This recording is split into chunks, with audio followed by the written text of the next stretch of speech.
પરીક્ષામાં બે પ્રકારના યુદ્ધોનું મોરે મોરો હંમેશા હોય છે. એક હોય છે એંગ્લો મરાઠા યુદ્ધ અને એક હોય છે એંગ્લો મૈસૂર યુદ્ધ. આજના આ સેશનમાં આપણે એંગ્લો મૈસૂર યુદ્ધને જાણવું છે કે એંગ્લો મૈસૂર યુદ્ધ ટોટલ જો કદાચ પૂછવામાં આવે તો 4 એંગ્લો મૈસૂર યુદ્ધ થયા છે. કયા સાલમાં થયા છે, કયા રાજાના સમય દરમિયાન થયા છે, કઈ સંધિ થઈ છે અને એ સમય દરમિયાન બ્રિટિશ ગવર્નર કોણ હતા. દોસ્તો, જો કદાચ પૂછવામાં આવે કે ભાઈ પહેલું એંગ્લો મૈસૂર યુદ્ધ ક્યારે થાય છે, 1767 થી લઈ અને 1769 ના સમય દરમિયાન આ યુદ્ધના અંતે મદ્રાસની સંધિ થાય છે અને જે તે સમય દરમિયાન બ્રિટિશ ગવર્નર વેલેસ્લી હતા. ભાઈ રાજા તરીકે સામે કોણ હતું તો કે રાજા તરીકે ટીપુ સુલતાન છે. એ ટીપુ સુલતાનના પિતા એટલે કે હૈદર અલી છે, એ હૈદર અલી હતા. ત્યાંથી આપણે આગળ જઈએ. બીજી વાત તમે કહીએ કે આમાં હૈદર અલીની જીત થાય છે. બીજા યુદ્ધની જો વાત કરીશું તો 1780 થી લઈ 1784 સુધી થાય છે અને મેંગલોરની સંધિ દ્વારા આ યુદ્ધ છે એ યુદ્ધ અંત પામે છે. યાદ રાખજો, 69 માં સંધિ થઈ હતી, અહીં 84 માં સંધિ થાય છે. અને જો કદાચ બ્રિટિશ ગવર્નર પૂછવામાં આવે તો કોણ છે, એ વોરન હેસ્ટિંગ હોય છે. ત્યારબાદ આમાં એક હજી મહત્વની બાબત એ જાણવાની છે કે હૈદર અલીનું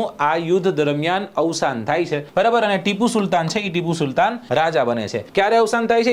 ઈસવીસન 1782 ની સાલમાં અવસાન થાય છે, યાદ રાખજો. ત્યાંથી આગળ જશું. થર્ડ એટલે કે ત્રીજું એંગ્લો મૈસૂર યુદ્ધ પૂછે તો ઈસવીસન 1790 થી લઈ 1792 ના સમય દરમિયાન થાય છે. શ્રીરંગપટ્ટનમની સંધિ દ્વારા એવું કહેવાય છે કે આ યુદ્ધ છે એ યુદ્ધને વિરામ આપવામાં આવે છે અને જે તે સમય દરમિયાન અંગ્રેજ ગવર્નર તરીકે, બ્રિટિશ ગવર્નર તરીકે કોણ હતા તો કે કોર્નવોલિસ હતા. સૌથી છેલ્લું એંગ્લો મૈસૂર યુદ્ધ પૂછવામાં આવે તો યાદ રાખજો, એક જ સાલ વાળી યાદ રાખવાની છે. ઈસવીસન 1799 ની સાલમાં આ યુદ્ધ લડાય છે અને આ યુદ્ધ છે એ સહાયક સંધિથી આ યુદ્ધને અંત તરફ લઈ જવામાં આવે છે અને જે તે સમય દરમિયાન એવું કહેવાય છે કે બ્રિટિશ ગવર્નર કોણ હતા? વેલેસ્લી હતા. આ યુદ્ધમાં 1799 ની સાલમાં કોનું અવસાન થાય છે તો કે ટીપુ સુલતાનનું અવસાન થાય છે. આ એ જ ટીપુ સુલતાન છે કે જેને શેરે મૈસૂરના નામે ઓળખવામાં આવતો હતો. આ એ જ ટીપુ સુલતાન છે કે જેને જેકોબિયન ક્લબની સ્થાપના કરી હતી અને આ એ જ ટીપુ સુલતાન છે કે જેને અશાંત આત્મા ટોમસ મુનરોએ કીધેલું છે. ફરી નવા સેશન સાથે તમારી સમક્ષ હાજર થઈશ. જય હિન્દ, જય ભારત.